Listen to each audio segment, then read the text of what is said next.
itu kayak rasanya kayak mau ujian nasional. Dan ini kayak yang bikin disebut tuh kayak rata-rata ya Allah berat semua. Sebenarnya hal yang paling sensitif ya. Dan ini pertama kalinya sih selama ini ada yang ke Pemprov atau Pemda tersentuh.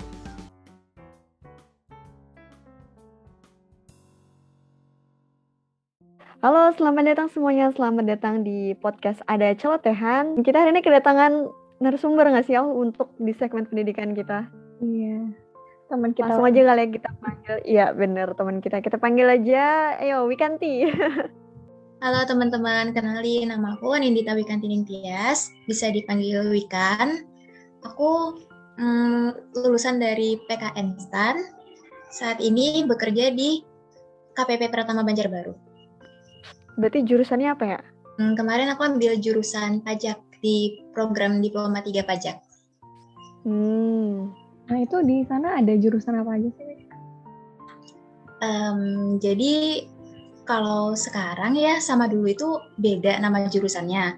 Kalau di angkatan aku dan angkatan sebelum-sebelumnya itu jurusannya ada pajak, kemudian ada kepabeanan dan cukai, terus ada akuntansi sama manajemen keuangan. Nah sekarang itu sebutannya udah beda.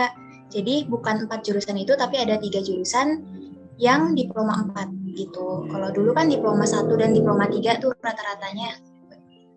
Kalau sekarang ada akuntansi sektor publik namanya, terus ada manajemen keuangan negara sama manajemen aset publik gitu. STAN ini keren sih kalau menurut aku. Aku dulu juga ikutan ya, tapi gagal guys. Karena soalnya Wikanti ini orang yang kayak udah niat nggak sih dari lama. Saya aku orang-orang yang niatnya tuh baru terakhir pas deket ujian gitu loh. Oh, di last Jadi makanya ya wajar sih nggak keterima ya.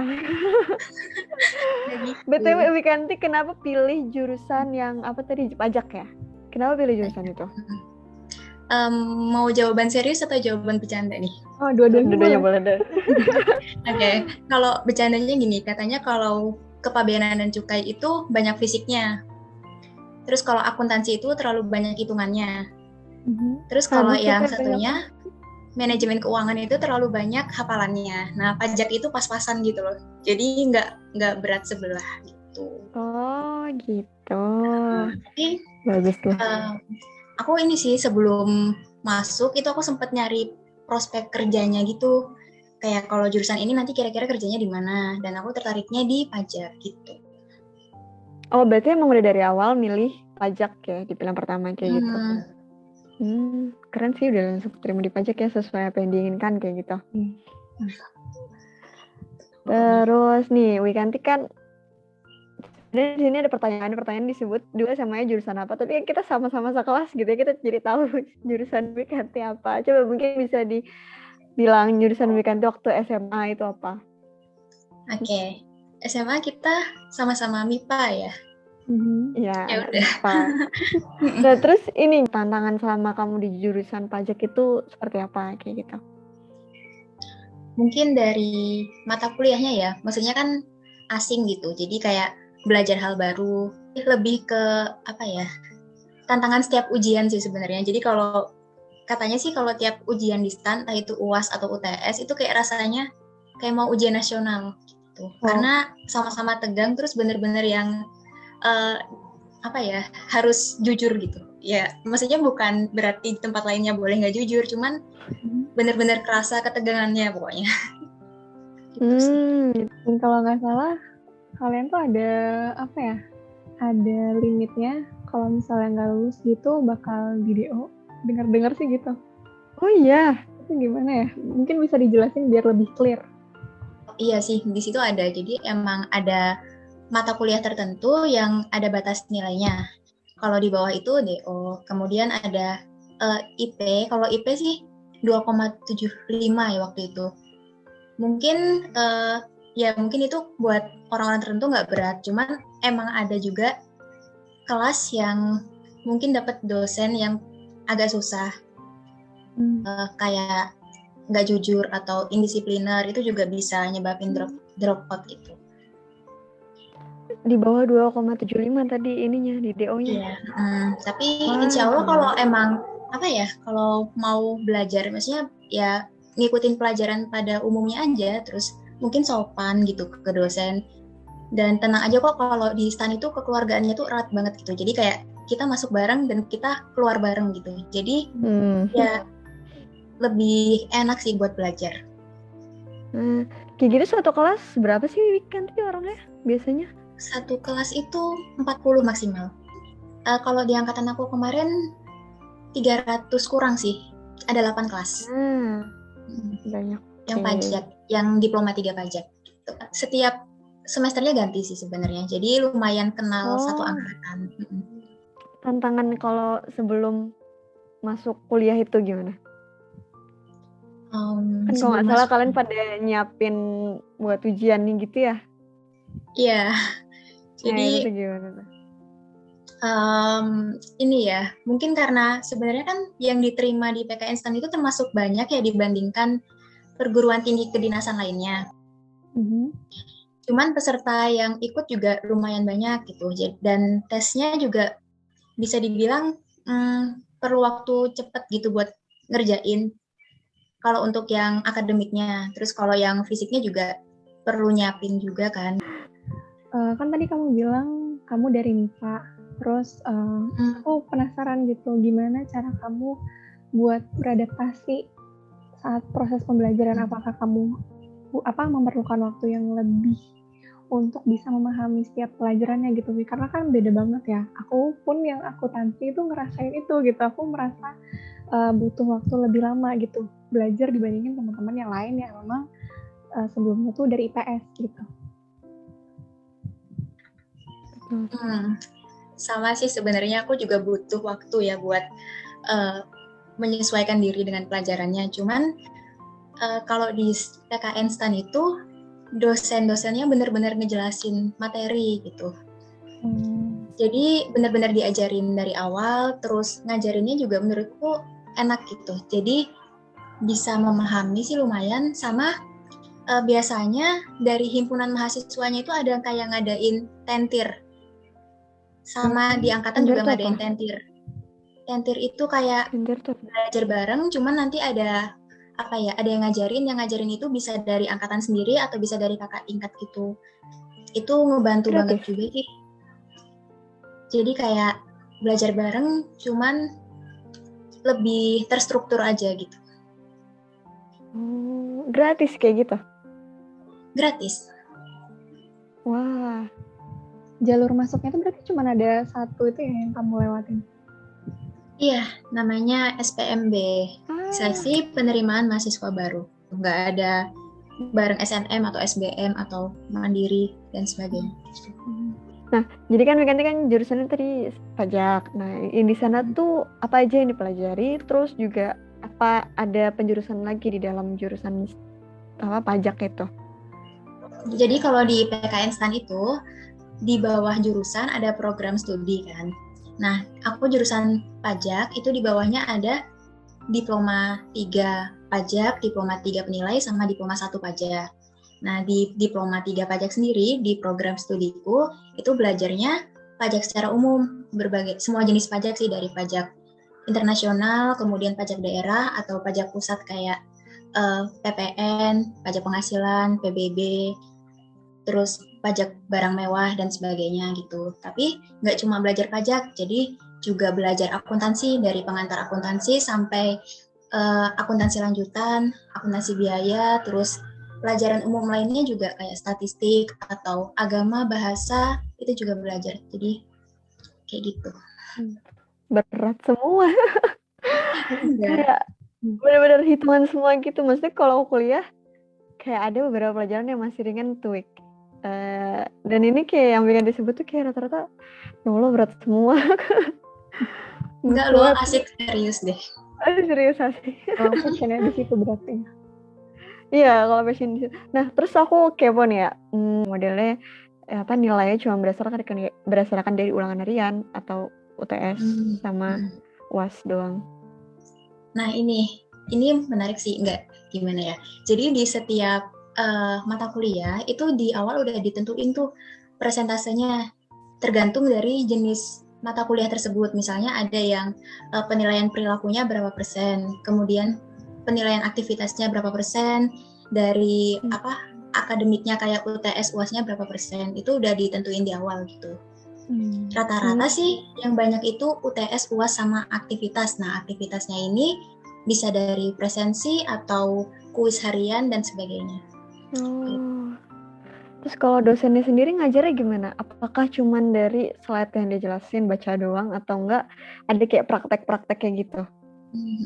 Karena pusing kan, maksudnya pajak tanpa praktek tuh kayaknya susah. Tapi gimana? Ini sih materi jelas ya, biasanya juga latihan soal. Biasanya ada dosen tertentu itu kayak ada pretest sama posttestnya gitu. Jadi sebelum dijelasin materi, habis itu posttestnya.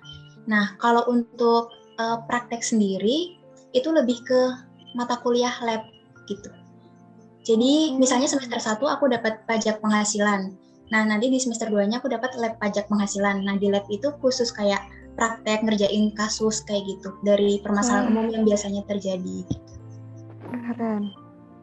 Nah, kayak gitu tuh yang suka cara belajar yang langsung ke praktek. Jadi kayak biar ngerti nggak sih? Nah, kalian lebih jelas. Ada kayak misalnya bikin kelompok terus nanti presentasi ngejelasin per bab gitu-gitu ada? Itu tergantung mata kuliah dan dosennya sih sebenarnya. Biasanya kalau mata kuliahnya emang, maksudnya kalau akuntansi itu jarang sih ada yang per kelompok terus ngejelasin kayak gitu. Tapi kalau kayak mata kuliah ada namanya proses bisnis kayak gitu. Atau mata kuliah lainnya yang emang banyak hafalannya mungkin itu bisa per kelompok terus nanti ada yang maju ngejelasin presentasi dan sebagainya. Menarik sih ya, banyak praktek dan sebagainya, kayaknya seru banget gitu. Nah, terus prospek kerjanya seperti apa kalau lulusan dari pajak? Atau lulusan jurusan lain juga mungkin ada pikiran atau apa gitu? Sebenarnya hal yang paling sensitif ya, bisa nggak juga. Kalau dari PKN STAN setelah lulusan itu ditanyain penempatan mana gitu. Karena setiap tahunnya itu agak random sekarang, terutama masa pandemi. Jadi kan sebelumnya itu di jurusan pajak utamanya itu biasanya cuma ke Kementerian Keuangan. Rata-rata di Direktorat Jenderal Pajak di DJP. Nah, tapi karena pandemi kemarin itu nggak cuman ke pajak aja, nggak cuman ke Direktorat Jenderal Pajak aja, tapi lulusan pajak juga banyak yang ke Pemprov atau Pemda malahan. Dan ini pertama kalinya sih selama ini ada yang ke Pemprov atau Pemda tersebut. Penempatannya itu memang plotting dari sananya atau kayak gimana? Ya, jadi kan kalau banyak yang bilang, dan katanya sih kalau penempatan itu berdasarkan SKD yang tes CPNS itu sama IPK. Proporsinya sih ada yang bilang 60-40 gitu. Jadi nanti setelah wisuda itu ada milih instansi dulu pertama. Biasanya dipilih kayak Kementerian Keuangan atau kementerian lainnya atau lembaga lainnya. Nah, nanti setelah ada pengumuman instansi, baru tuh bisa milih daerahnya. Biasanya kalau pajak kan memang di seluruh Indonesia ada, tapi kalau kayak kementerian lain itu biasanya ada yang di pusat, jadi mereka tinggal nunggu pengumuman kapan masuknya aja. Jadi tergantung mereka dapat instansi apa, nanti bakal milih daerah atau enggak, kayak gitu. Paham. Terus apa tadi aku mau nanya ya? Oh, berarti Wik, semua yang lulusan STAN tuh pasti keterima di tempat-tempat yang milik pemerintah gitu ya? Iya, jadi buat lulusan PKN STAN itu nanti ke kementerian lembaga Pemprov Pemda gitu. Ke hampir semuanya ada sih, cuman rata-rata kalau kementerian lain itu di pusat, di Jakarta. Dan apa ngaruh sama tempat yang sekarang misalnya aku sekarang tinggal di Jawa gitu, apa ngaruh terus ntar kalau keterimanya di Jawa? Ngaruh nggak? Enggak begitu sih. Jadi memang waktu milih penempatan itu kita disuruh masukin alasan kan, sama disuruh masukin alamat home base kita itu dari mana. Cuman kayaknya nggak begitu ngaruh karena angkatan aku sendiri itu kami nggak boleh milih Jawa. Yang jurusan yang pajak atau Kemenkyu gitu. Karena mungkin penuh ya yang di Jawa. Dan Nggak, siapa yang bilang nggak boleh milih Jawa? Itu dari pajaknya. Jadi kalau maksudnya dari instansinya, kayaknya kalau nggak salah semua Kemenkyu sih, entah itu pajak, bea cukai, kebendaraan negara dan sebagainya, nggak ada yang pilih gitu. Dan angkatan di bawah aku itu malah nggak boleh pilih Jawa dan Kalimantan yang pajak. Penuh Jadi, tuh maksudnya karena kalian yang lulusan di sana udah pada di sana gitu, apa gimana? kemungkinan emang lagi nggak butuh tambahan pegawai, tapi nggak ada yang tahu sih, itu mereka yang plotting. Ini mayoritas gitu, mereka rata-rata pada kelempar dari pilihannya atau mayoritas memang sesuai sama pilihannya gitu? Kalau dari teman-teman aku sendiri yang deket sini, itu rata-rata malah kalau nggak masuk pilihan 1, pilihan 4 sih. Tapi itu dari orang yang aku kenal aja. Kenapa? Karena waktu milih DJP bagian mana atau daerah mana, itu pilihan 1, 2, 3 harus satu pulau. Kemudian pilihan 4, 5 itu pulau yang beda. Oh gitu. Dan biasanya dilihat juga dari alasannya itu apa gitu. Dan biasanya disesuaikan juga antara IPK sama kondisi kantor saat itu. Terus Wik, aku pengen tahu ada nggak apa ya, mungkin yang kamu tahu, apa yang kamu dengar, orang yang lulusan STAN tapi dia nggak masuk ke salah satu lembaga yang dia pilih kayak gitu. Oke. Jadi lulusan PKN STAN itu pasti masuk ke salah satu instansi yang dipilih. Entah itu pilihan 1, 2, atau 3. Oh gitu. Pilihannya sampai berapa sih? Sampai 6? Kalau instansi, kalau nggak salah waktu itu 3, tapi kalau daerah 5. Nah, kalau daerah ini bisa aja masuk di pilihan yang nggak dipilih. Tapi kalau instansi, rata-rata masuk di pilihan yang dipilih gitu. Gitu. Oke. Terus nih Wik, kalau misalnya kan adik aku masih kecil nih. Kalau ternyata aku suruh masuk PKN STAN, itu dia harus apa yang perlu disiapin gitu buat masuk sana? Yang perlu disiapin, sebenarnya harus tahu dulu ya tahun nanti itu tesnya apa aja, karena setiap tahun itu belum tentu sama. Cuman kalau dilihat dari tahun-tahun yang udah lewat, itu ada tes akademik, tes CPNS. Kalau akademik biasanya lebih ke potensial akademiknya sama bahasa Inggris. Terus kalau CPNS ya tes CPNS pada umumnya ya, SKD pada umumnya. Terus kalau kesehatan itu lebih ke lari sama fisik aja sih. Kecuali kalau yang mau jurusan bea cukai mungkin bisa latihan push up, sit up dan sebagainya. Sama ada psikotes sempat, itu aja. Itu tahu tes-tesnya dari mana? Dari akun WhatsApp website STAN-nya sendiri atau dari mana? Iya, nanti kalau pengumuman resminya bisa dilihat di web PKN STAN-nya ya, pknstan.ac.id. Oke. Terus kemarin weekendnya berarti ikut lari dong? Ikut, aku udah nyiapin larinya lama. Terus berarti lari dari berapa orang sih? Maksudnya ramean gitu atau? Kalau lari per kloter ya, biasanya satu kloter itu 10 orang.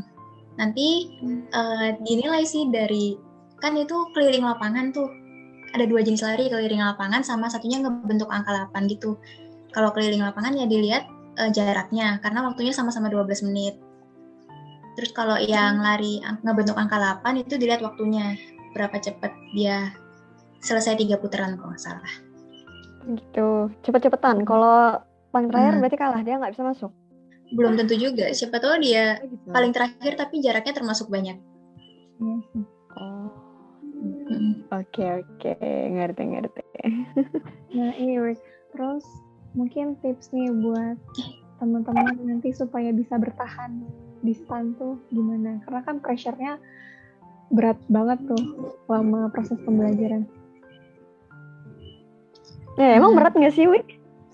Aduh, Denger-denger. eh, kalau dinikmatin nggak berat sih. Cuman ya gitu. Kalau gimana caranya biar bertahan ya? Sebenarnya ikutin aja setiap mata kuliahnya dengan baik. Seenggaknya dengerin dosen ketika menjelaskan, itu udah cukup menurutku. Terus nanti mungkin kalau rajin, ya ngulang pelajaran yang udah didapat gitu.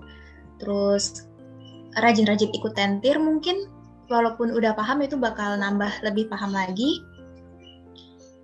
Sama harus jujur sih, itu aja. Yang penting jujur, apapun yang terjadi. Harus jujur. Insya Allah. Sudah ada yang mau ditanya. Berarti Wikanti suka nggak sama jurusan yang dipilih? Suka banget. Jadi nggak tahu kenapa aku nikmatin setiap mata kuliah yang aku dapat. Karena asik ternyata. Juga suka. Suka. Oh iya. Karena nggak tahu kenapa ya. Aku malah kayak sekarang tuh mikir, kalau aku dulu ambil fisika, karena kan aku sempat ikut SBM fisika. Kayak mungkin nggak sih aku semenikmati ini gitu. Karena asik kok matkulnya. Berarti worth it lah ya buat Iya. kuliah di PKN STAN. Asik. Iya.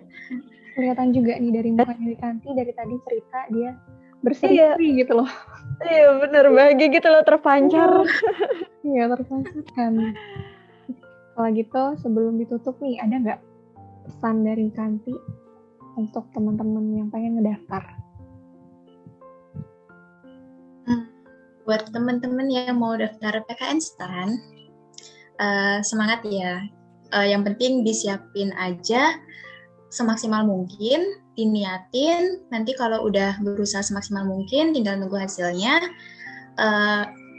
Kalau udah keterima, jalani aja, lakukan yang terbaik. Pokoknya semangat, insya Allah berkah dan insya Allah worth it buat kuliah di PKN STAN. Mantap. Udah kayak brand ambassador PKN STAN ya.